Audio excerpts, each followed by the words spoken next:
Hey, hi everybody. Dan John here from danjohnuniversity.com, and this is episode 115 of our podcast. Welcome back. Some big news. Last week, Brian and I put out the new fat loss program that's on our site. It's easy strength for fat loss, and it's free to all of our subscribers. Just go over to danjohnuniversity.com and sign up, and you'll get a really good couple free courses in there. And of course, there's also some courses that are for pay. And ideally, I put those together so that, I don't know, like in the programming goal course and then the more formal easy strength courses, this is information that I'd love to put into books, but sometimes books don't work as well because sometimes you have to talk about stuff. And honestly, even sometimes hands-on doesn't work as well. But what's nice about the courses is there's written material, there's questions and answers, there's videos on top of it. And so I think you kind of get the best of both the, like a book and a sit-down lecture, and you can go at your own pace and time. I'm a big fan of these courses on the site, and frankly, I'm going to probably keep doing more and more and more of these. I've had actually some very good suggestions.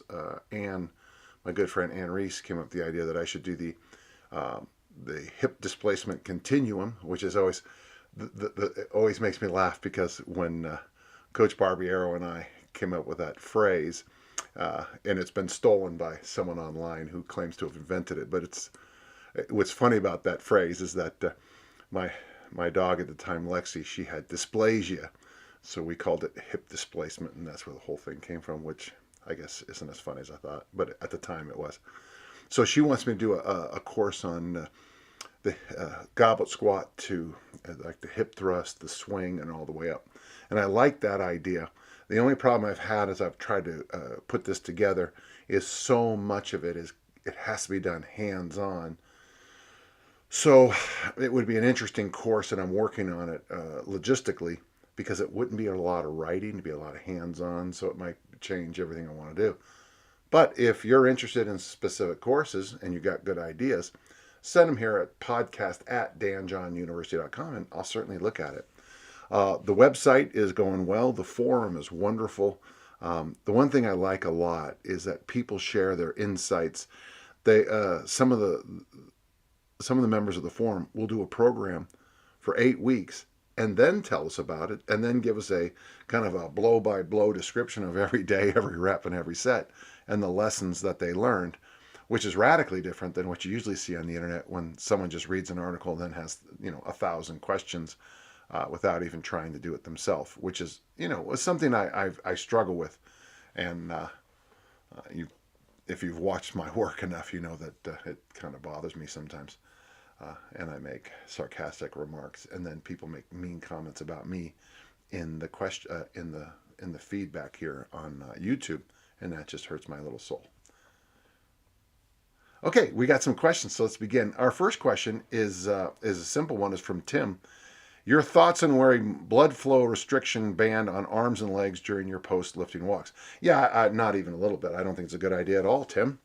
I teach at St. Mary's in Twickenham, London, and we have some of the best blood restriction people in the world. I've had it done. I couldn't straighten out my arm for 3 days. There's great value to it, but it's got to be done well. It has to be done with real precision, and no one does that. You don't have the equipment to do it. Are you willing to drop the $5,000, Tim, on a really appropriate restrictive band? And I think that's what Jamie told me the cost was.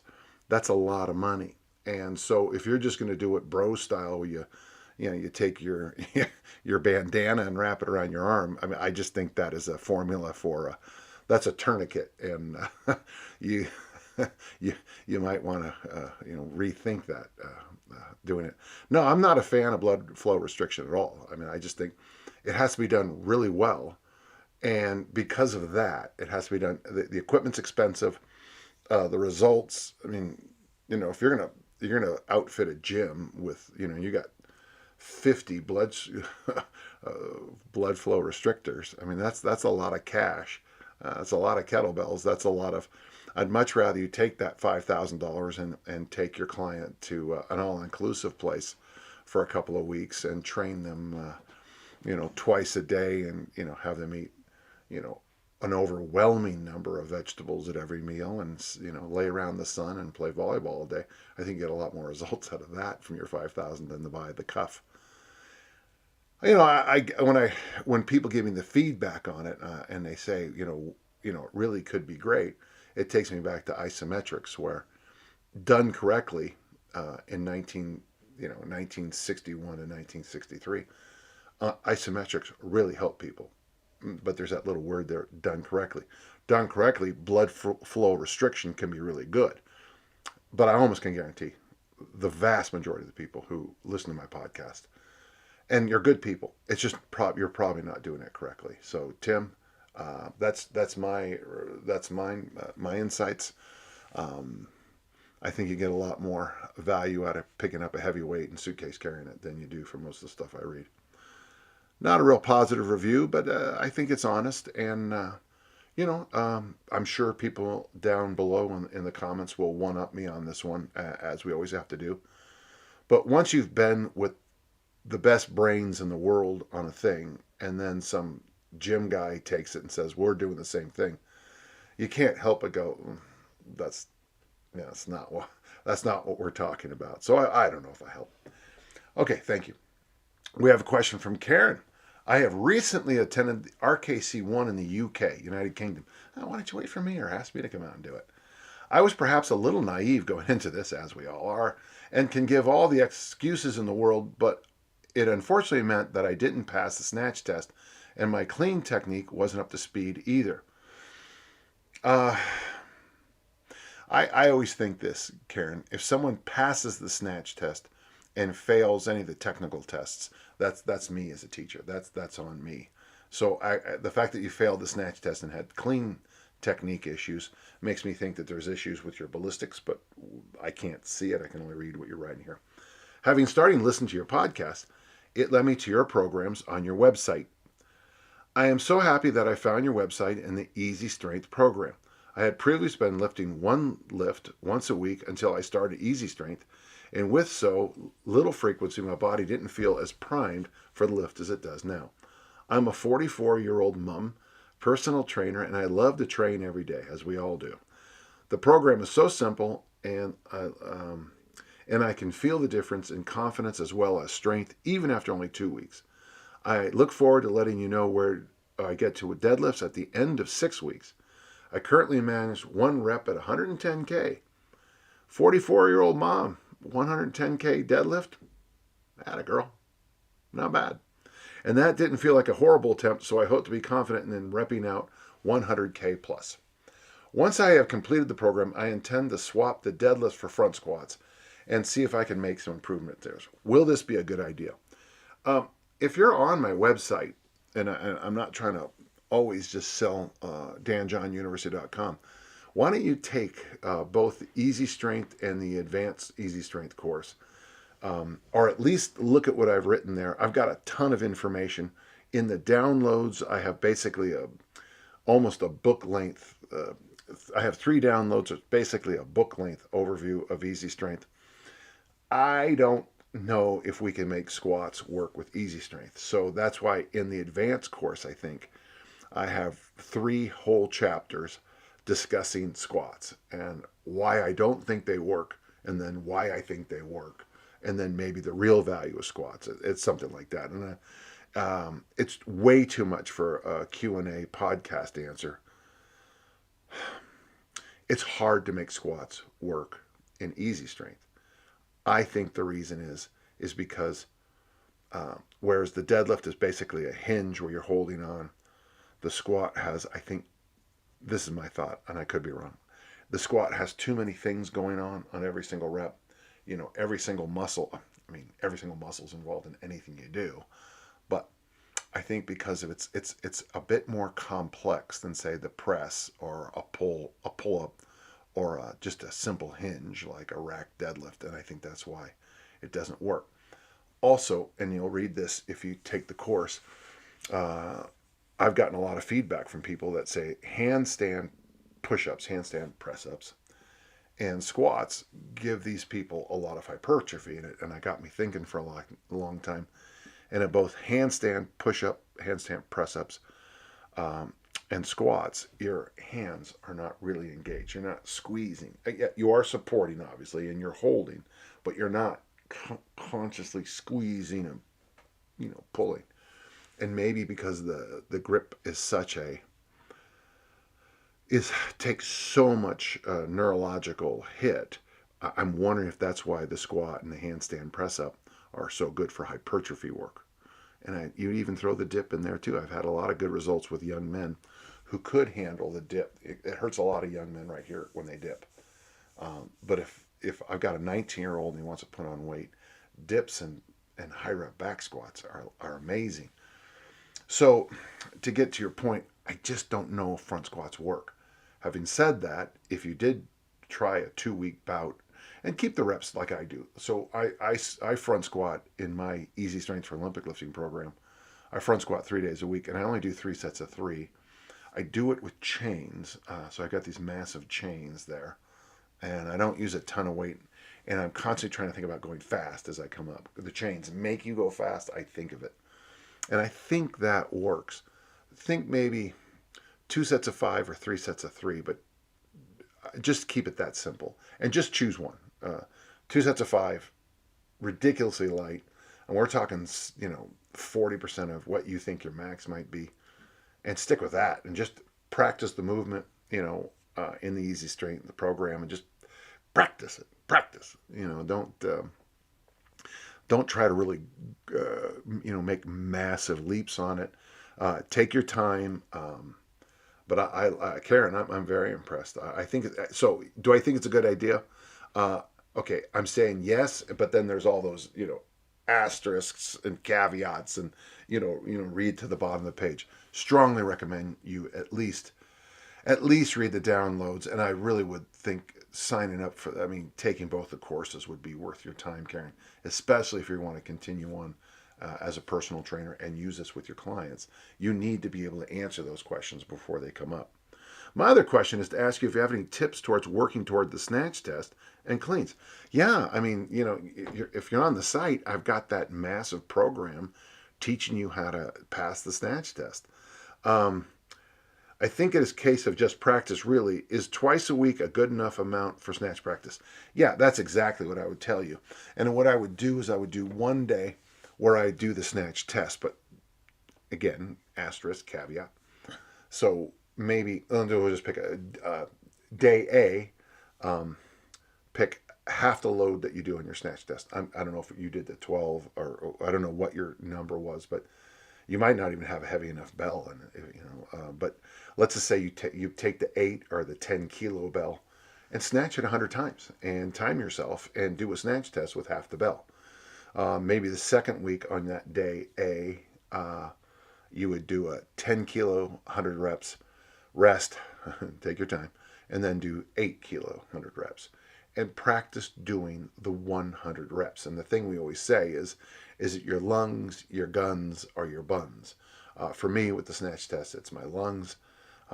It's if you just told me right now, Dan, to save the world, you have to do the snatch test, I'd do it. But you would hear a lot of breathing, but my buns and my guns would have no issues. It'd be my lungs. So maybe you could even just do something as simple as this. Week 1, 1 set of 100. Week 2, 2 sets of 100 with ridiculously light weights. And I don't know how much time you're going to give yourself on this, but I would suggest in how many weeks you have, 1 week you do 3 sets of 100, all with sub-maximal weights. So a 10, 8, whatever, a 10, 8, 10, if that's what you have. On the other day, we do this little thing called the 200, and it's just this simple. You would go, it's 200 reps, and you go, so it's going to be left, right. So 20, 20, 20, 20, 15, 15, 15, 15, 10, 10, 10, 10. Then you go up a bell, 5, 5, 5, 5. And that's the whole workout. I don't care if it takes you 3 hours. I don't care if it takes you 5 minutes. But you get yourself tired doing the snatch test bell, and then when you go up one bell up, so I don't know, whatever that would be, the 18 or the 20, whatever the number, doesn't matter. You're snatching tired with a heavier bell, so that means your lockout has to be where it needs to be and all that. Gosh, I hope that helped. Be sure to read my materials. If you type in, I'm sure Dan John Snatch Test, you'll get all kinds of stuff online. Thank you, and good luck to you. We have a question from Kyle. Kyle says this: I have a question about possible substitute lifts to give me a break from deadlifting every second week. Every second week? Kyle, I don't know. What kind of program you on? That is, would you recommend subbing deadlifts to allow a break from heavy deadlifts? Power cleans, power snatches. Okay. Yeah, well, I mean, what would you think would be most suitable for a normal dad who has no specific athletic goals? I lift as a form of iron therapy. It's my me time. Oh, okay. That's okay. Yeah, I think the power clean should be a standard in everybody's program. When I first started writing articles in 1998, one of the things I pushed a lot was the power clean because it had been lost. I still in the gym like the power clean before. I liked, when I press, I clean whether I press and then go, so clean and go 1, 2, 3, 4, 5, 6, 7, 8 presses, or clean, press, 8 times. But I clean. And so, yeah, in fact, I don't know what you have for equipment, but, if you're just a dad, I would even put the barbell up maybe on boxes or something like that, so that the barbell, even in your deadlifts, your snatches, your cleans, the barbell is somewhere between, either an inch or so below your knee and maybe an inch or so above your knee, just kind of depending on what works for you. I understand exactly about my me time. I think you want to do something explosive, so I like the power snatch and the power clean ideas. Okay, good luck to you, Kyle. Thank you. We have a question from Jesse. I've been wondering about the difference between the kettlebell goblet squat and the double kettlebell rack squat, and I figured there'd be no better person to ask than the man who is regarded as the father of the goblet squat. Father and inventor, yes. Apart from the obvious difference in the way you hold the weight, are there many tangible differences between the two movements? Well, one of the things I like about the goblet squat is, you can lever it out, you let it go out, and it puts more and more and more tension on your ab wall, and that's kind of nice. And you can curl with it, which so that you can work your armacondas. I like that. But to me, the natural progression up is, of course, from goblet squat to double kettlebell front squat. With the double kettlebell front squat, you can use a lot more load. And I also like it because the weight starts to do this. I know it's not supposed to, but it feels like it's sliding down your chest, which makes you have to counter with anaconda strength. The difference probably is simply load. I can teach a group of a couple hundred in seconds how to squat with the goblet squat. With the double kettlebell front squat, we have to teach the proper clean, the proper rack. So it takes a little longer, but it's one of those nice things that both are wonderful. Okay? I hope that helps, Jesse. And, there's a stupid question. If you can only do one exercise, what will you do? It's an idiotic question. And you hear it so often, you just start to wonder if people just get dumber by the minute. But if all you did was kettlebell front squats, you'd be okay. It's a pretty good lift. All right. Thank you. Hey, we got someone named Daniel. Hi, my name is Dan Torkelson.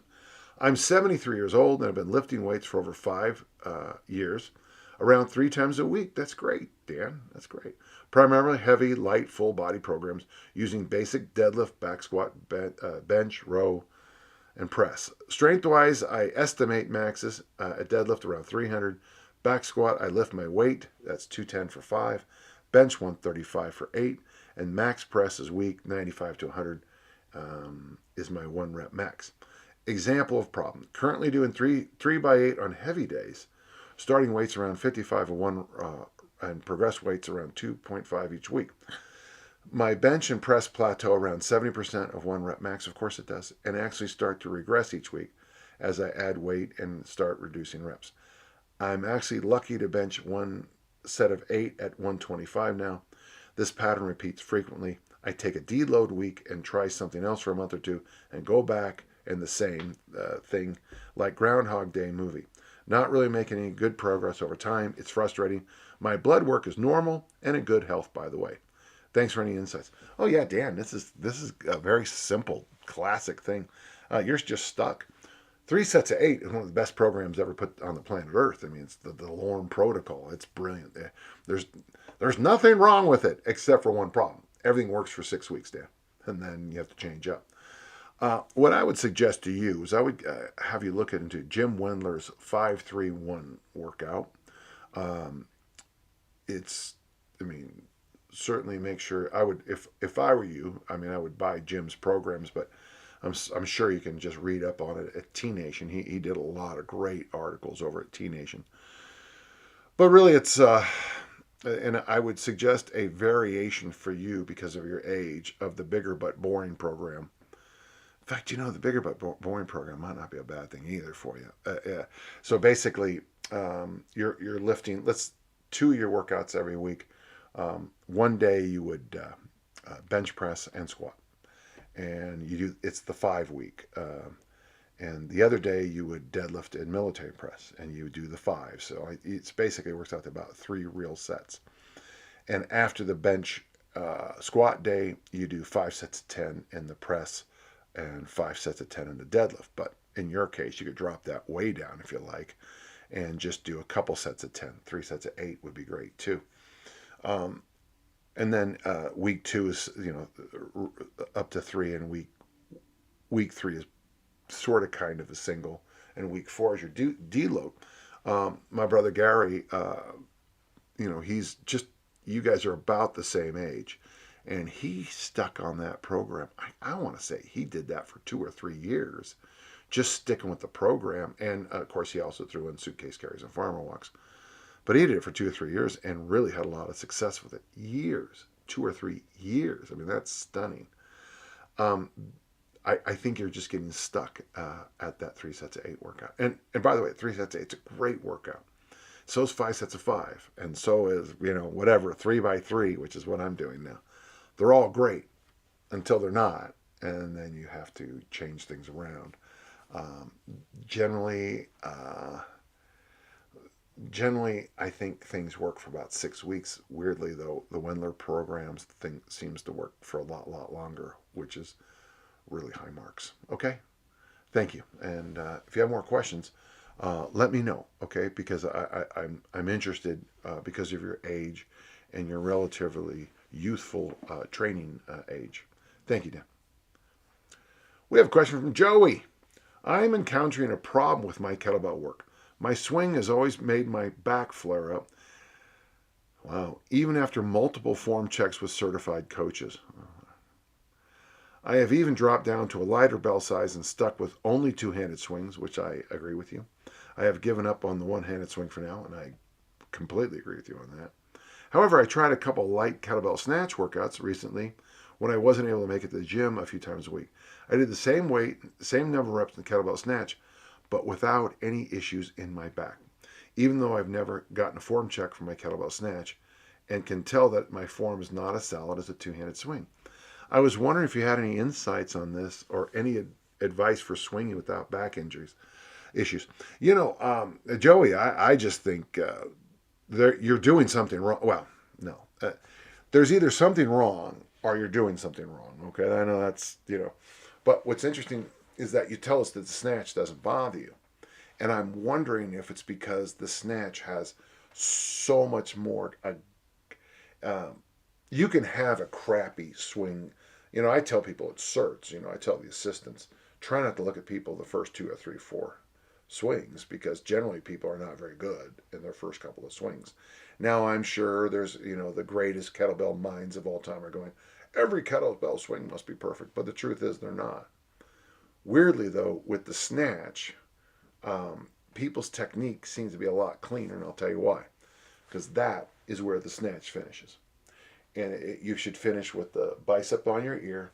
You should be vertical. The top of your head, the hair should be straight, your butt cheeks should be clenched, your quads should be tight and lit up, and that's the finish. Finish. Then you do the next rep. Whereas with the swing, I think this is where a lot of people get hurt, is you throw that thing as violently as you can forward, and where does it finish? Now, I think it finishes in the push-up position, plank position, or what I call the vertical plank, right there. And yet I watch people online, and they do this hyperactive arch. They bring their hands too high. They do all these things because there is no clear finish on what a swing is. You know, Joey, I'm just spitballing here because I haven't used a cliche in a few minutes. But I'm wondering if the snatch is easier on your back because of the clear start and finish of it. When I teach it, I teach you start here and I teach you finish here. So it's boom, boom, 1, boom, boom, 2. And I'm wondering if because the finish is clear and the pause is clear and the verticality is clear, I'm wondering if that's what keeps your back feeling good. Joey, I think you can have some really, really good progress just, focusing on the snatch. I know the snatch has kind of fallen out of the favor in the last decade. It really has. It was the answer to all questions 10 years ago. But I still think there's great value in it. And I wouldn't want to say it's, I've already said in this podcast that if I could only do one exercise, but man, if you were doing double kettlebell front squats and snatches, it's a pretty good workout. Get your snatches in and then that'd be an ab workout from hell. Just throwing ideas at you, Joey. I'm not qualified really to help you with back injuries, but I think you've intuitively come to a good answer here. So let's try it out. Hey, if it doesn't hurt, keep doing it. Kind of the opposite of what you usually hear. Thank you. We have a question from Stephen. Stephen says, I wrote in before asking for advice on training with 2 very young children. I am happy to say I have a much better routine, which involves me going to be much earlier and getting up at 5:15 every day to get in a 40-minute session before the kids wake up. Boy, God bless you if you can do that. Good for you. My question, I know it's important for the body to change your routine, but I'm happy with my 5-day workout of legs, chest, cardio, back, shoulders. I've been doing this now for 9 months and enjoy it. Should I stick with it if I'm enjoying it, or do I force myself to a new routine? I'm worried if I try something new, I'll not be starting off at the scratch again. Hey, listen, I hate those body part workouts with a passion, but hey, you're getting up at 5:15 to work out 40 minutes. Keep doing it, man. Yeah, if it's working. Now, maybe when the kids are older and you don't have to get up and train, move things around, but stick with what's working. Of those, if you had to dump a day because you're whatever, just dump chest day. So legs, cardio, back, shoulders. If you had to dump 2 days, I would say legs, cardio, shoulders. And if you had to go to 2 days a week, doing legs and cardio would not be a terrible idea. Wouldn't be. I know someone of course in the internet, because any jackass who has a keyboard is an expert on the internet. It's going, only working out 2 days a week. Well, tough for you, Stephen. Man, God bless you. I know how hard it is to raise kids. I know how hard it is to get up at 5:15 in the morning every day to work out. Getting up at 5:15 in the morning and working out sucks. And so whatever gets you. To paraphrase Frank Sinatra, whatever gets you through the night, baby, or whatever gets you out of bed, baby, okay? I'm proud of you, Stephen. Good luck. I support you 100% no matter what you do. We have a question from Noah. I wish we got more questions from people named Noah. Then I could say we've had a flood of questions from Noah. I currently have no desire to specialize in any one sport or physical discipline. Well, good. I'd like to be able to have a standard mode of year-round training so that when a competition or event comes up, I only need a short peaking refamiliarization phase to enter it in good shape. Noah, you just summarized my training in the yachts. from basically 1998 to, wow, 2009. That's exactly how I trained. So I love it.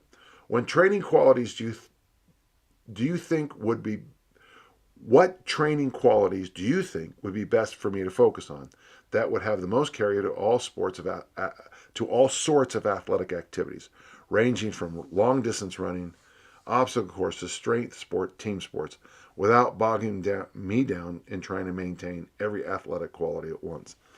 Yeah, I would just. I mean, I think the answer is simple. I would. Whatever you think a snatch is, whatever you think a press is, whatever you think a deadlift is, whatever you think a squat is. I think you need an explosive movement. I think you need an overhead press movement. I think you need a squat movement. And I mean, if you're snatching and cleaning, you're going to take care of a couple of those things. If you're squat cleaning and jerking, you're taking squat clean and press, squat clean and jerk. You're taking care of a lot of those. And then, so if you go to the Dan John University, or just go in and read the old Wandering Weights, I have my 3x3x3 program, where basically I do. This is a program I've been doing for a little while. I warm up with a goblet squat. I do this tiny little exercise. Don't worry about that one. I do snatch complex, which is the snatch grip RDL, hang snatch, overhead squat, back squat. I do 3 rounds of 5 reps on each one of those. And then I superset squat snatch with front squat with chains. And then I squat clean and press. And everything's done 3 sets of 3. And at the end of that last squat clean and press, I go off on a walk. The only thing I would probably add for you, the only thing I would add for you would probably be, instead of going for a walk a couple days a week, maybe go for a run, a sprint, and get a medicine ball and play catch. And that's not bad. Real close to what I did. I mean, really close to what I did back in the day. So you'll find that there's a lot of carryover from one thing to the other. When I was practicing Highland Games stuff, it helped my discus. When I was doing discus stuff, it helped my Highland Games. My Weight Pentathlon stuff got helped by that. I was Olympic lifting, 3 to 5 days a week, very short sessions, which of course help with Olympic lifting. So yeah, I think it can work. Finally, I have a question from Jason. A parenting question for you. I have 3 kids, 10, 6, and 2. Over the past few months, my oldest has become increasingly reclusive, emerging from his room only for food or TV video games. Sure. Jason, yeah. He used to enjoy playing outside with me and his younger siblings, but now he prefers to stay in his room and read or listen to music. He has no phone, computer, or other device in his room, just like me as a kid, yeah. I realize to a certain extent this is normal adolescent behavior. I just wasn't expecting it so soon, yeah. But yeah. Any tips on how I can coax him out of his boy cave and keep him more physically active? See, when I was about 10, the same thing happened with me. I turned my room into a man cave. We didn't have the term man cave at the time, but I organized it. In fact, I had a double bed, but since I was my brothers had all either gone off to the military or gotten married, I guess. Yeah, it would have been about 10, yeah. And we went from a full house to an empty house. And with the double bed, I turned so I slept on the top, but the bottom was like my cave, And I read a lot of books, and I do think it's normal. I know you want to say to him things like, "Is everything okay?" But the truth is, and this is going to sound really weird, but Jason, when you're dealing with someone who's in pre-adolescence, in a sense, everything is not okay. The body is just thumping with all these changes and hormones, and height is changing, and life is changing, and well, he's double digits now, and there's going to be a lot of expectations. So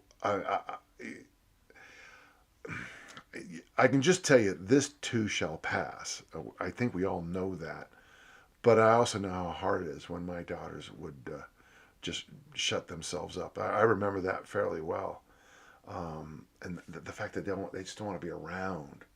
And you're going into that, you're going to be going into that period of time where no matter what you do or say is going to embarrass them.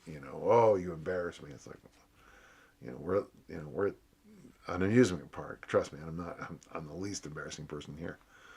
It's tough. Let's two pieces of advice, okay? And one, let's just say, okay, this is just normal behavior. It's okay. It'd be nice if other parents would chime in on anything they did. Number two,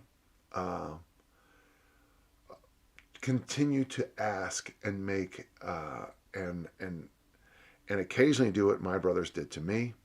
I would say, no, I want to stay home. And they would go off and have an adventure. And at the dining room table, they would talk about how much fun they had going on this walk that ended up in a swamp, that ended up in a mall, that ended up. And I'd be like, oh, I wish I had gone. And that's kind of what you're going to have to do. Is you have to have adventures with the other kids, and maybe take the other kids out, and while you're out there shopping or whatever, you stop by and you do something special, whether it's ice cream or whatever special is. Okay, just some ideas. Obviously, if it trends badly, you have to go to Plan B. But this is normal, and I don't think it necessarily will. But I also know the frustrations with that, actually on both sides, because believe it or not, I was 10 at one time too, and I also raised some 10-year-olds. So good luck to you, and that's all you can usually say to parents anyway. Thank you. Well, there you go. That was episode 115. I'm Dan John. And remember, if you have questions, email them to podcast@danjohnuniversity.com. I'll be more than happy to answer just about anything you ask. And until next time, let's all keep on lifting and learning.